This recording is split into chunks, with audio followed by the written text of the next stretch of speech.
Good morning and welcome everyone to the Semel Institute Grand Rounds.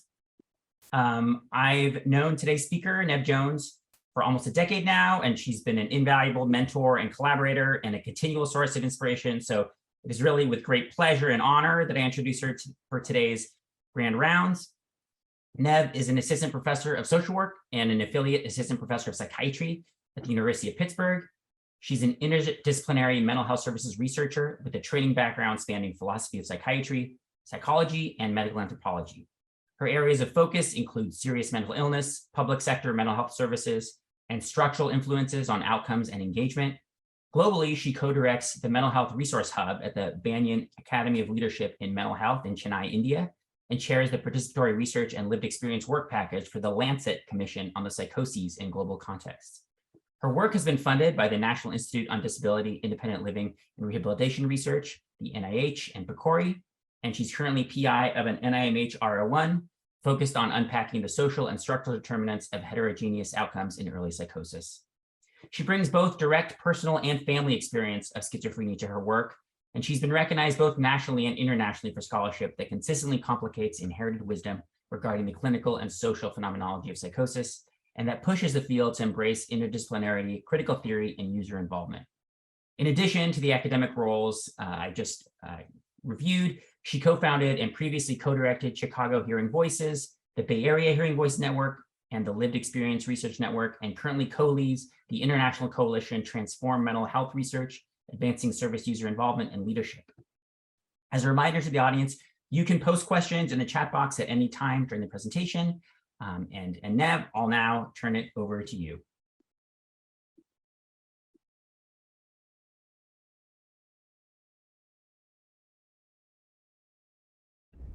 Sorry, thanks for that lovely introduction, Ippy. It's really great to be here. And I will go ahead and dive in. Okay, so before I really kind of get into the content of the talk for today, just a few words about kind of my positionality, orientation, and maybe some caveats. I'm not going to say a whole ton about my personal experience, but I think kind of transparency and reflexivity in the context of what has really in a very kind of fundamental way shaped my thinking about schizophrenia and where the field should go. This is really sort of tied to personal and family experiences of schizophrenia, and schizophrenia in the context really of poverty. In my particular kind of family context, really kind of growing up surrounded by and immersed in what kind of clinically within my in terms of family members diagnosed as severe schizophrenia, and essentially that kind of carrying over across my entire life. I've spent my entire adult life as an SSI payee, for example. When I was younger, I could say that I had sort of spent more of my life immersed in psychosis as sort of, normal kind of human exchange and dialogue. And then as a young adult was diagnosed with schizophrenia myself, and that was a whole nother layer of more personal immersion in the system, not as a kind of a family member, child observer, but as a patient, obviously, myself. Really, it's sort of seen over the course of a lifespan.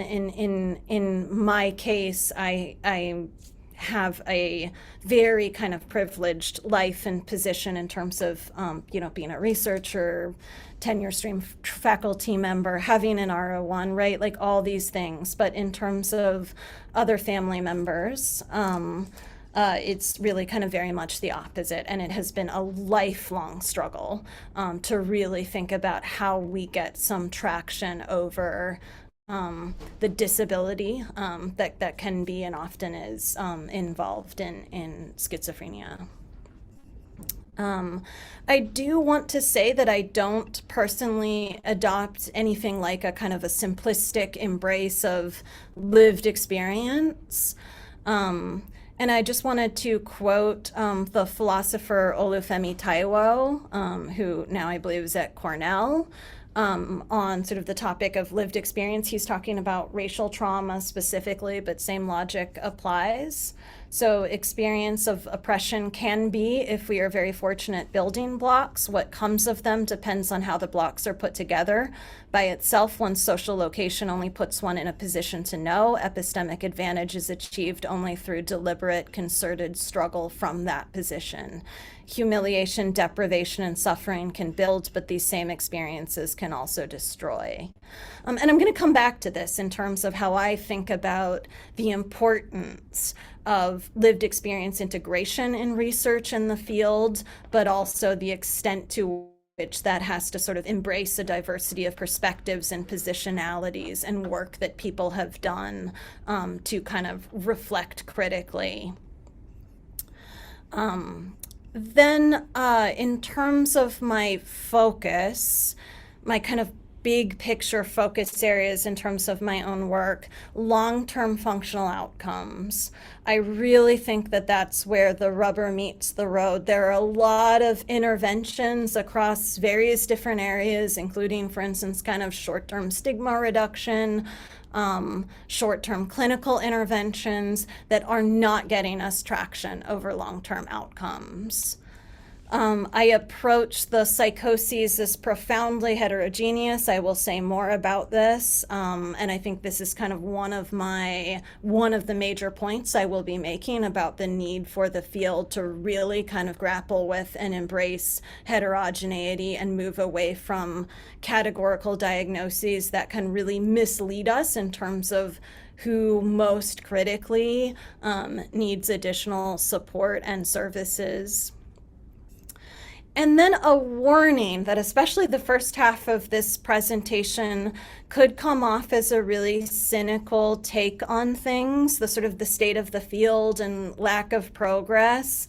I really don't mean it in a judgmental way, and it is also certainly not disinterested cynicism. This is cynicism and a desire for change, born of really having been, in a sense, in the trenches since I was born.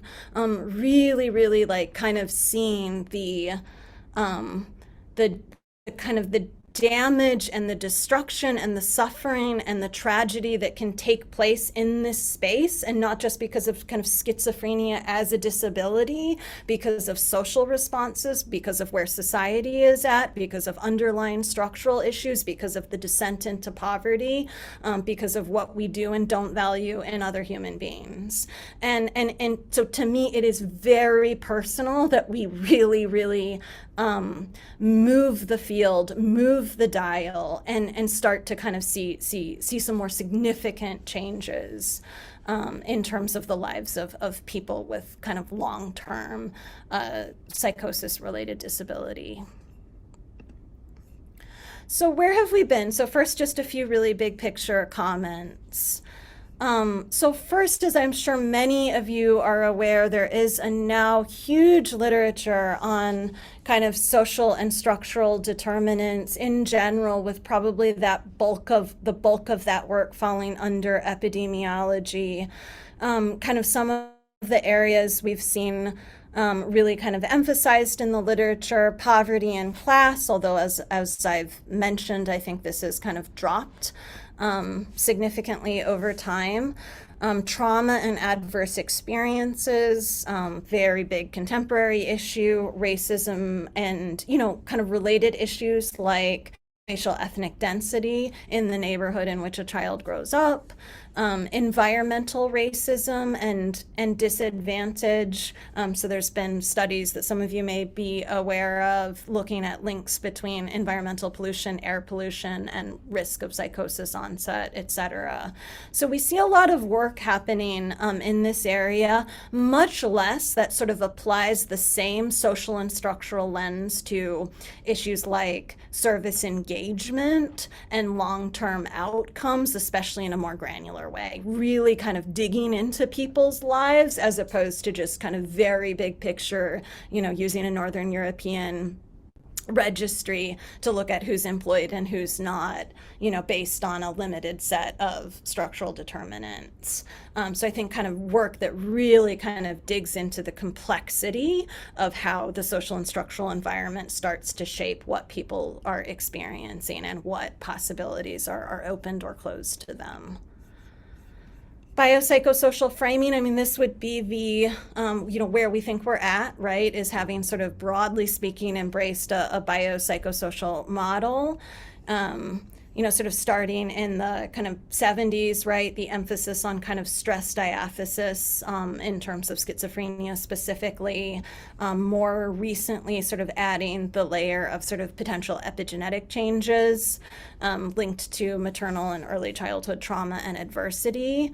And then in terms of the clinical picture, clinical treatment does, I mean, it really does for the most part, in a sense, blend the biological, predominantly antipsychotic medications with psychosocial approaches. So including psychiatric rehabilitation, evidence-based practices, as well as clinical therapy. They are still overwhelmingly interventions that target change at an individual level. I think that's fair to say, and I'll kind of continue to make that argument in more detail.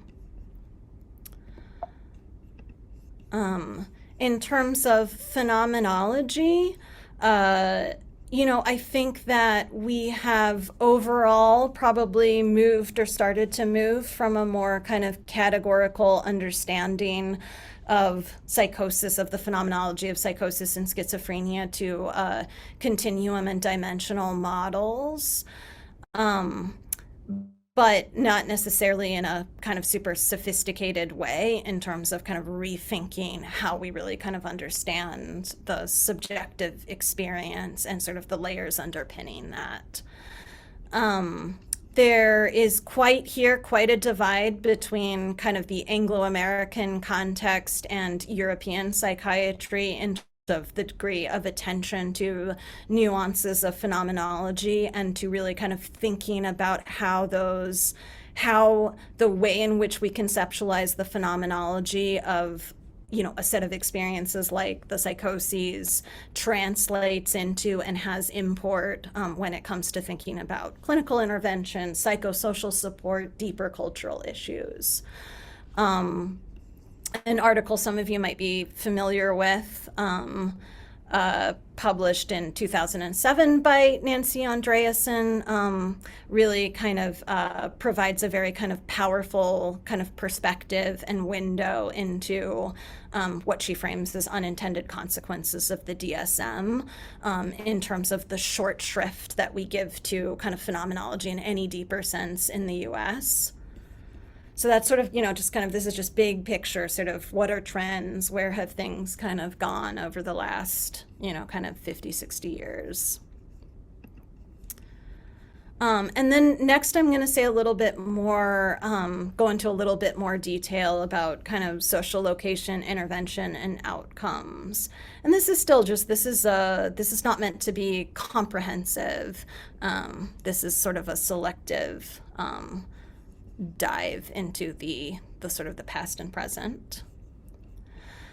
So recently, and this is sort of the first time that I've really done more of a true history paper where I was actually working with archives, but really trying to kind of understand in a deeper way where the kind of ex-patient service user survivor movement was at in the 70s, 80s, 90s. So, for big stretches of that time before I was even born.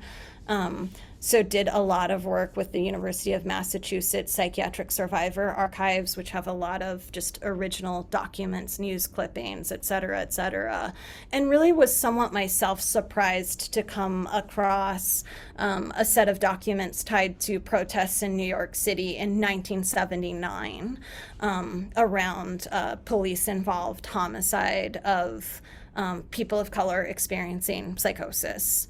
And what's interesting is it's not just that used to happen. I mean, of course that used to happen, right? There's nothing that would surprise anyone who knows anything. Like, we don't think that this is a phenomenon just of like the 2010 and 20s. But it was more the analysis, and that the analysis, both from clinical and policy leadership and from activists, you almost could just kind of pick up and plunk down today. And the fact that in spite of that sort of continued sort of straight line, in a sense, that we have not gotten traction over these issues, right? So this is actually the commissioner of mental health for New York State at the time, James Prevost, was quoted in a news article as saying, "Interventions of this sort, although better than pistols, are completely inappropriate and reflect a fundamental misunderstanding of mentally ill persons and their problems." We're having the exact same conversations today. Contemporary outcomes. Again, this is maybe a kind of a little bit of a glass half empty type take. I think when we're looking at people with long-term disability associated with schizophrenia or psychosis, we need change. And if we're painting kind of an overly glossy picture of, oh no, recovery is possible for everyone, no, we're not. We're actually in doing that, in that sort of excessively positive reframing, we're actually providing a really strong alibi for not addressing underlying realities of poverty, unemployment on a huge scale, and kind of social abandonment.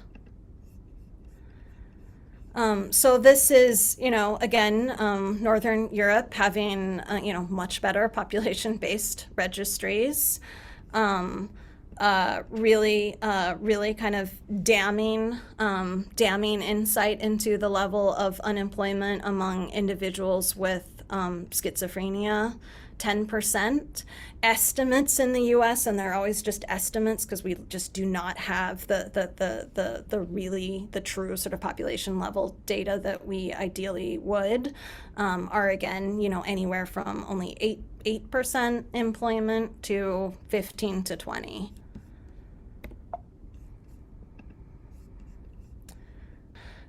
Bernice Pesco-Solido and her team have done a lot of really important work looking at kind of population level stigma data and tracking that over time, and have consistently found across a series of studies spanning about 20 years now, that public views and attitudes towards people with schizophrenia have worsened and worsened.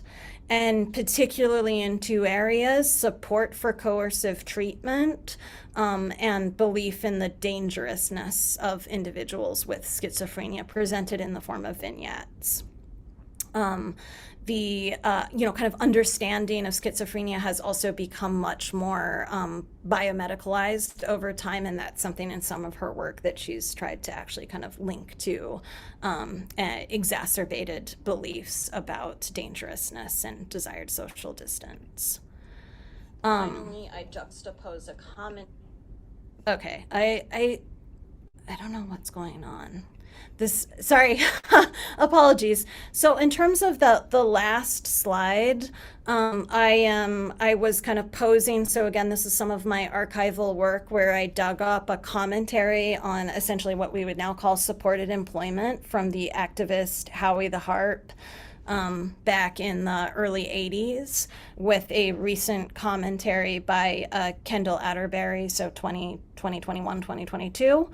And Howie was essentially arguing that what people want, what service users want, so big activist who himself came from an extremely kind of socioeconomically disadvantaged background, neither of his parents even graduated from high school. And he sort of describes having been kind of turned away when he went to Voc Rehab originally and said something about wanting to go to college, and like, that's not appropriate for you. We can get you into kind of like a short-term work placement right away. And they actually sort of just told him that he was not suited for higher education. And he went on to work at the Berkeley Center for Independent Living and really do a lot of very powerful cross-disability as well as mental health side focused work, including around employment. And he really stressed the importance of people wanting, opportunities for an actual career and not just being sort of pushed into low-wage work. Kendall, in her kind of critique, which is an open forum in psychiatric services, is really sort of critically reviewing the supported employment, individual placement and support, or IPS literature, and really kind of calling to the fore the reality that the job placements that we see as sort of the success of IPS tend to be very low wage jobs. Tenure is still relatively short. They are not able to move people, or that the intervention isn't actually able to bring about actual kind of social and socioeconomic mobility. People remain on SSI. They remain, therefore, living lives well below the poverty line. So she's sort of saying, is this really the goal? Is this really success, to sort of present this as sort of the best we can do in terms of getting traction over employment and deeper, in the deeper sense, sort of vocational integration and participation in society? And then this next slide, this is the only one that is actually, kind of my own original research. This is data from the On Track New York Early Intervention in Psychosis Network in New York. And I put together, this is a latent class analysis. Latent classes, the goal of which was to try to kind of disaggregate and separate out people who are disengaging unilaterally from early intervention services, and I should add, very well implemented early intervention services. This is about as good as it gets in the real world from my perspective. OMH in New York has really, really invested in these programs. But we still see very high rates of client initiated disengagement. And in some cases, that disengagement is actually sort of a good thing, or certainly not a bad thing, benign, we could say, because people are doing really, really well and just, may not want to deal with the intensity of early intervention services. So that's kind of latent class 2 here. What I really want to just kind of focus on and point to is latent classes 3 and 4, which, as you'll see, are very large. They are very racialized groups, especially latent class 3, which has the smallest proportion of white clients and the largest proportion of Black and Hispanic clients. And then, indicators, not all of which are represented here, of socioeconomic disadvantage. We see incredibly high rates of unilateral client termination. And or what's cut off on this slide is just sort of not even being able to be reached by the program. So being sort of AWOL and unreachable, and often, notes indicate that the client was essentially like withdrawn, refusing to return phone calls, et cetera. So only 8.9% in group 3 and 6.7% in group 4 actually completed early intervention services.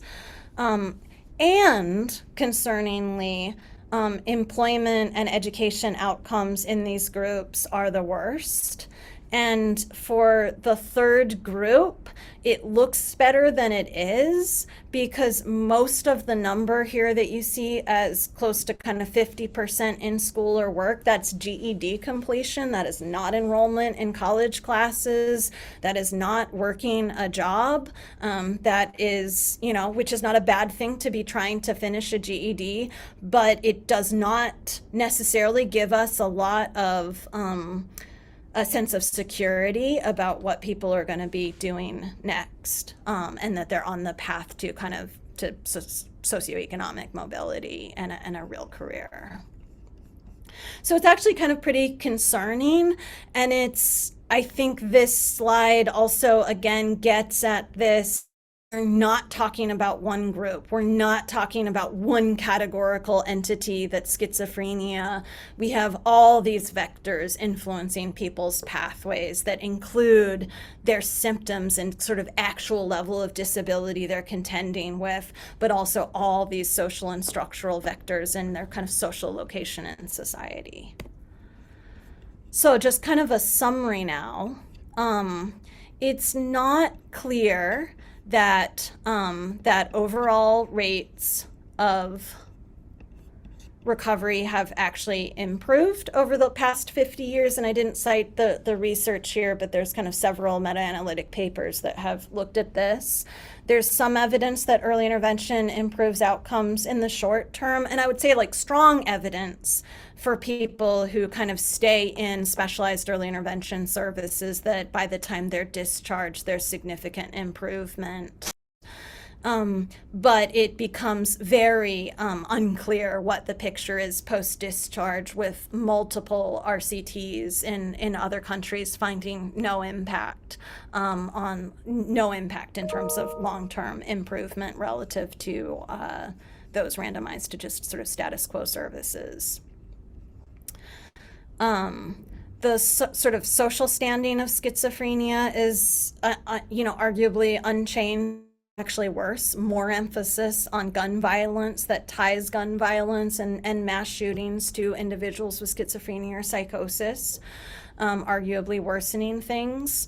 From the research funder side, analyses that the Treatment Advocacy Center has undertaken find or argue that NIMH has been spending substantially less on SMI, and they also looked at schizophrenia specifically than it did 30, 40, 50 years ago.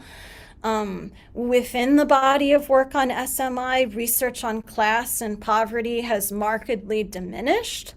And I just was, kind of on a call with Ezra Susser, who actually pointed this out to me, that the massive NIMH EpiNet data harmonization initiative, if you look at the required common data elements, there is actually no requirement that any direct indicator or measure of socioeconomic status be collected. And I think that sort of tells you where the field is at and how much this has dropped out, even though, poverty has an absolutely massive and far-reaching impact on almost every outcome we can think of, from physical health to mortality, likelihood of ending up in marriage or partnership, on and on and on, and earnings. And there's really minimal to no meaningful service user involvement in schizophrenia research in the US, as I think Ippy mentioned. I am part of the Lancet Commission on the Psychoses, and we are doing a really massive systematic review of service user involvement in psychosis research. And it's pretty horrifying, actually, how little there is on the US side. And globally, there's very little. Certain countries have really invested in this. So the UK is really sort of a big spike in terms of graphs looking at the global distribution of where service user involvement on the psychosis side is actually happening. Okay, so now I'm going to pivot from that admittedly rather bleak picture to where should we go? So I think part of it, this sounds a little bit like we're all in an Alcoholics Anonymous and AA group or something, but there is a part of us, I think, that needs to kind of accept as a field, and this is not about individual researchers failing in their individual research careers, but sort of a collective failure in a lot of ways when it comes to psychosis intervention and research, to really get traction over these issues that are so persistent that I've been talking about: disengagement, unemployment, lack of social mobility, et cetera, and just, kind of public stigma and social rejection. So I think we need to really be able to embrace and fund bold new ideas and more nuanced ways of looking at the problems, accepting and then assuming that there are these very heterogeneous subgroups and that we need to look at them, engage with them as sort of distinct patterned groups rather than schizophrenia as a whole, and interventions that, whose primary eligibility is just, meeting schizophrenia criteria or, any other given psychotic disorder in terms of DSM or ICD criteria. And then transdisciplinary and ecological thinking, and I'll say more about these. So first, I think we really need to, to name and then try to change structural determinants of poor outcomes. And I think it is great and really powerful and really helps us that epidemiologists have done so much on the side of risk. So sort of risk of onset, risk of developing schizophrenia, and that we have not done equivalent work looking at how social and structural factors actually impact and change and influence how people engage with or disengage from systems and where they land in terms of functional outcomes like work and school and community integration. One of these pieces would be, what I think of as the SSI trap, and this is what my new R01 focuses on.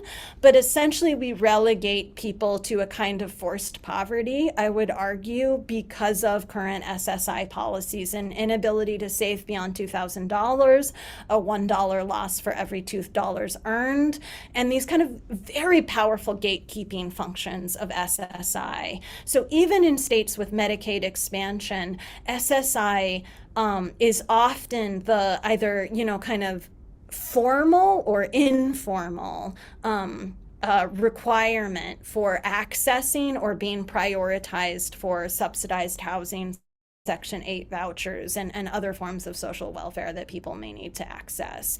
And so really they're kind of trapped at this incredibly low income level.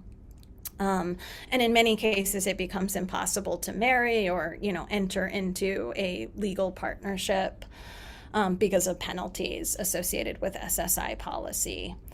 Poverty in general, we really, really need to kind of grapple with the realities of how poverty intersects with what people are experiencing and what they have to, and then specifically poverty resulting from structural racism. So poverty is not in the way that I understand it here, is not something at all divorced from race and racism, but it's intimately bound up in it.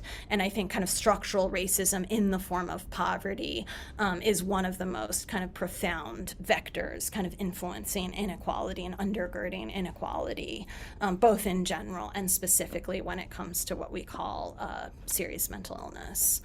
And then ableism and sort of logics of productivity, which certainly any of us in academia or academic psychiatry are intimately familiar with. But that's not just limited to academia. We find this across educational institutions and employment settings at all levels. And so people whose, abilities, disabilities render them less conventionally productive or less productive within a capitalistic logic, are incredibly structurally disadvantaged, and we have to acknowledge that. We have to acknowledge that there's something much deeper going on that we do need to work on changing beyond just sort of getting people into very low-wage jobs.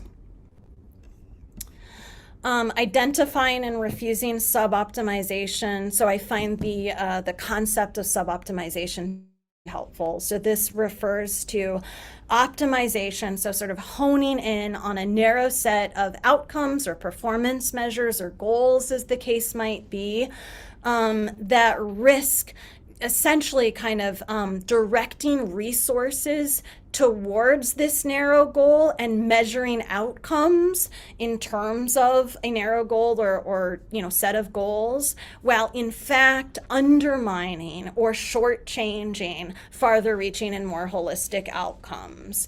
Again, I care a lot about employment because I think in the United States of 2022, right, in contemporary society here in the US, so fundamental to people's kind of social location and ability to really flourish in society, to be kind of part of the workforce, even though, totally sympathetic to Marxist critiques of that. It's just coming from a place of just kind of pragmatism. So an example would be short-term placement in a non-living wage job versus the deeper investment in building skills and education, social capital, et cetera, that would be required to really help people or communities achieve achieve actual mobility. So when we focus on that, let's say, non-living wage job, that's the outcome metric, we may be doing nothing to actually kind of improve this mobility piece. And that is really a problem. And it's especially a problem when we sort of mistake one for the other or stop at that sort of that short-term immediate goal of like job placement, for example, instead of kind of how are we getting traction over deeper forms of mobility. Another example would be an imbalanced portfolio of research. So, think about NIMH here, focused on positive symptoms, or this is not just a US thing. And in many countries, you see a real imbalance between research focused on quote unquote positive symptoms, in spite of this really large body of research that says there's quite a disjuncture between positive symptoms and functional outcomes. So functional outcomes is really what we need to get traction over. The way to do that is probably not yet more clinical trials focused on positive symptoms.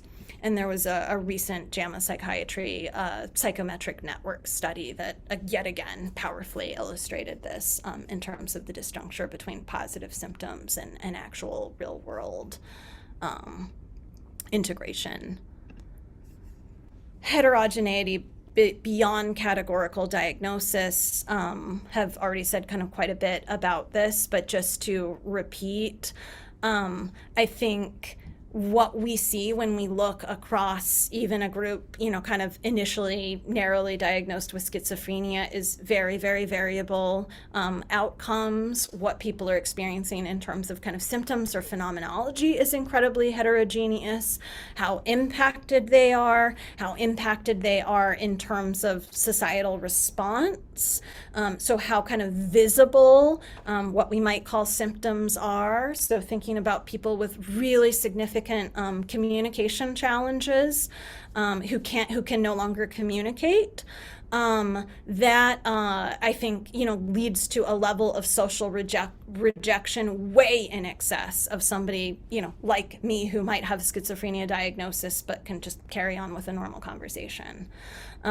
So I think we really, really, really need to get away from kind of thinking about big categories and getting down to the relationship between kind of a much more kind of granular kind of conceptualization of how people are patterned, and outcomes, and what the barriers are that people are actually facing and how those differ.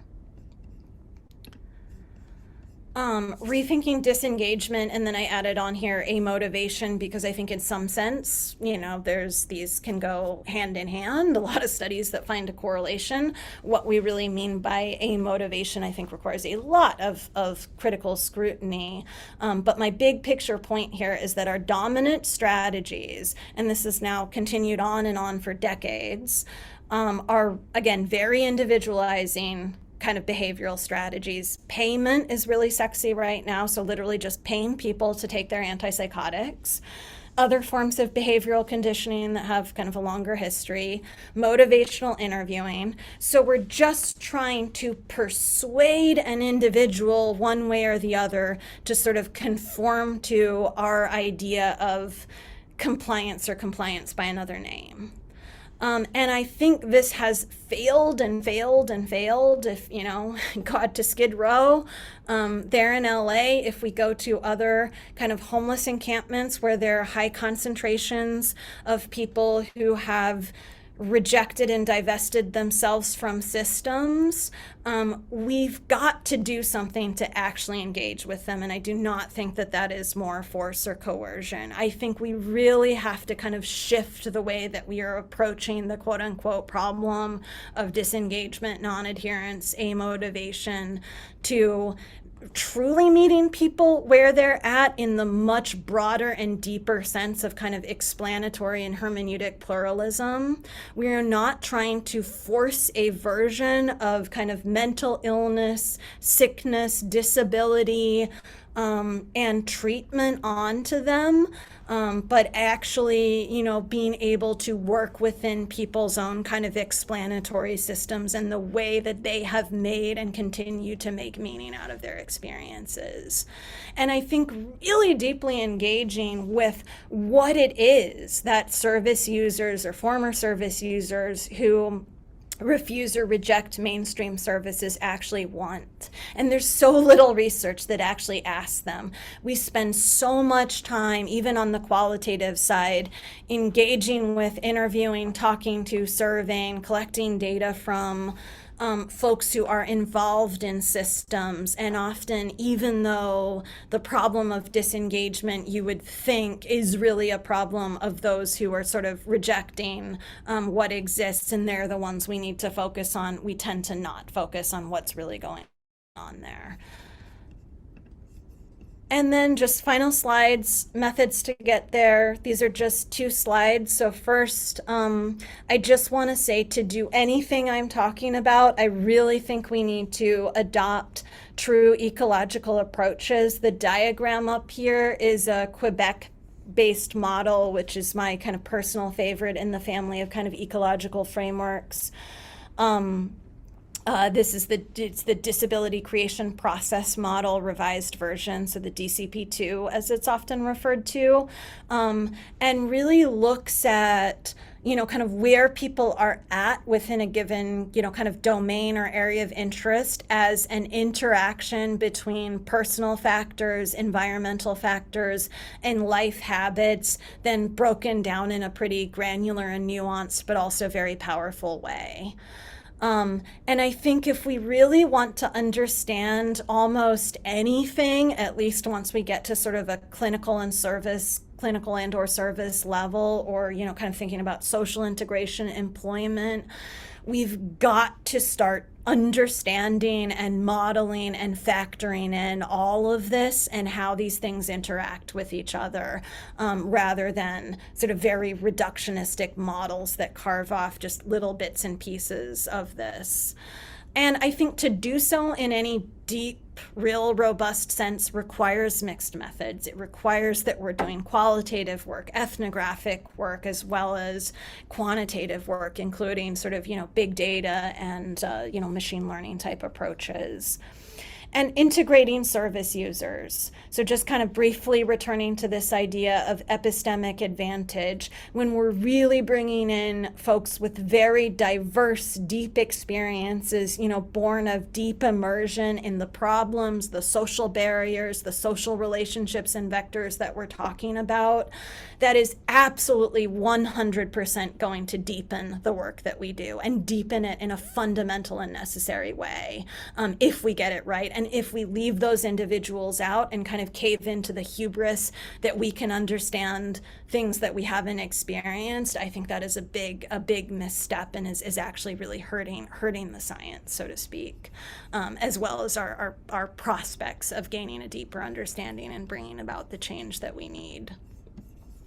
And then rethinking measurement, which maybe seems like a more sort of minor thing to end on, except it's really not, because to the extent that most research, and especially sort of research used and deployed in policy settings, is quantitative or at least mixed methods, measurement is critically important. And I think we have ended up with a lot of sort of grandfathered in quote unquote gold standard measures that are in fact deeply problematic.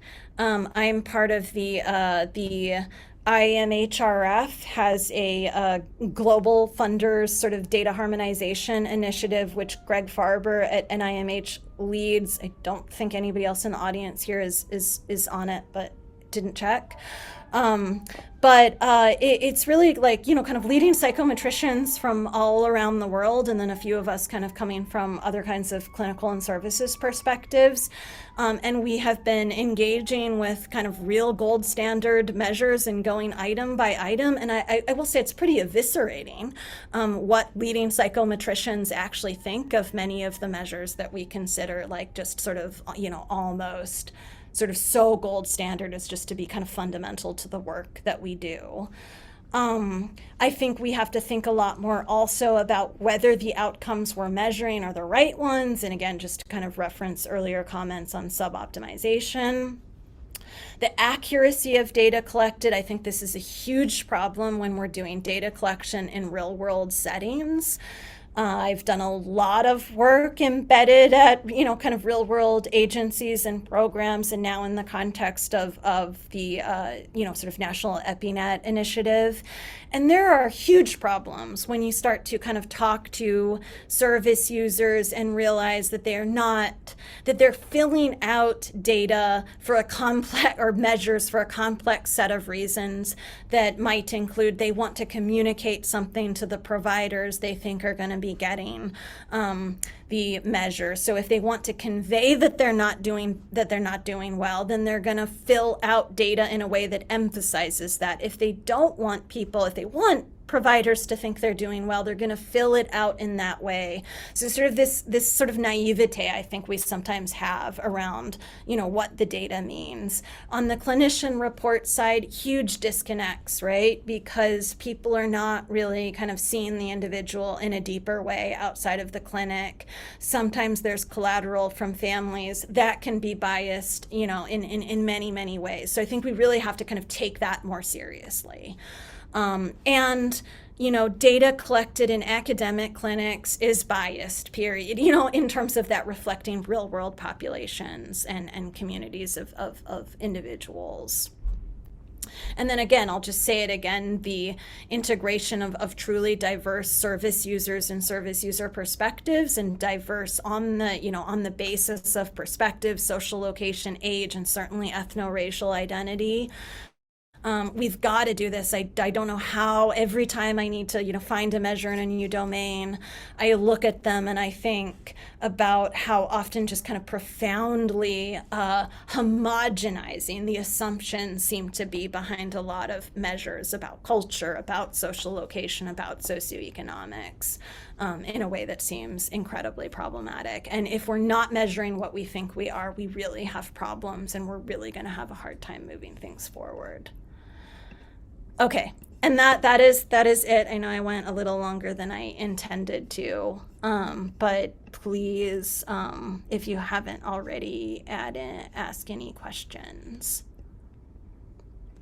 So thanks, Nev. A few small little items for us to chew on. Thanks for that amazing presentation. There are some questions rolling in. Let's see, there's one question that came in I'd like to sort of tie into a bigger aspect of your presentation. So given your kind of global work and your familiarity with approaches, sort of health systems approaches, with research and activist approaches, sort of nationwide, and also internationally, do you see any models, international models that you really like, that might integrate some of these approaches that you're talking about? And this sort of ties to a question someone asked in the Q&A around functional outcomes in non-Western cultures. So it kind of ties to, are there certain social contexts, that we should be thinking about, we should be paying more attention to, either, features of clinical approaches or social environments that might inform some of directions forward?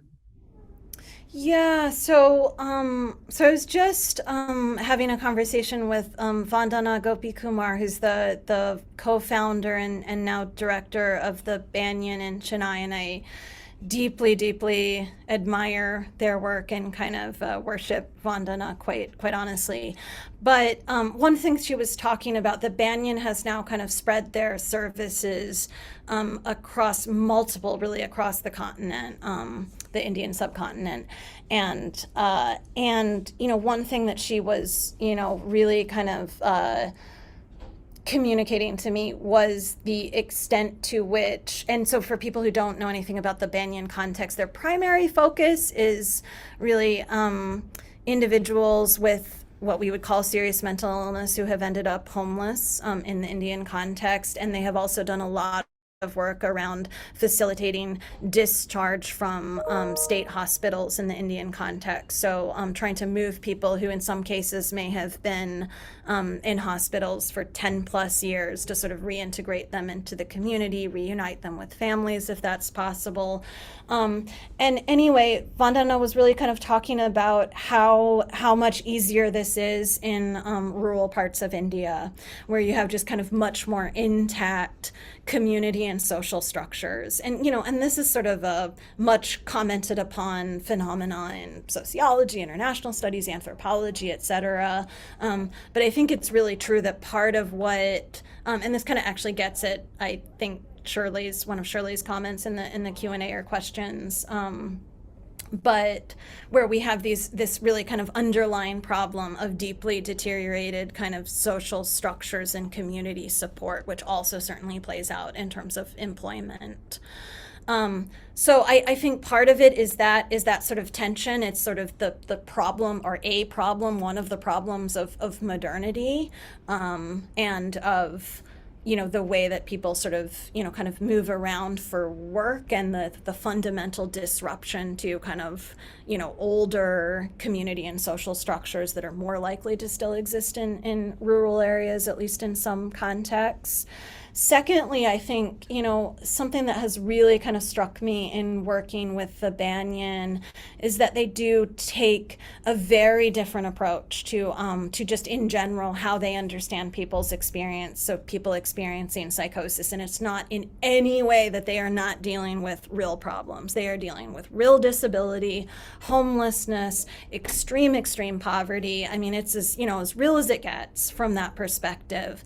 But a real kind of openness to, kind of religious and diverse cultural interpretations, and really just sort of minimal intellectual barriers on the part of the providers and the staffs to just really working with people on those terms. So if they're having religious experiences, they're having religious experiences. That's how we work with them. Whereas I think you see so much discomfort on the US side. So I think it's this sort of just not being preoccupied in the same way with some of the boundaries that I think we are, boundaries around explanation and understanding, relationship, collusion. I just am very kind of impressed by how different and how much more porous and open, and if we want to use the language of being patient-centered, in spades more than I think what you see in a lot of conventional settings in the US. And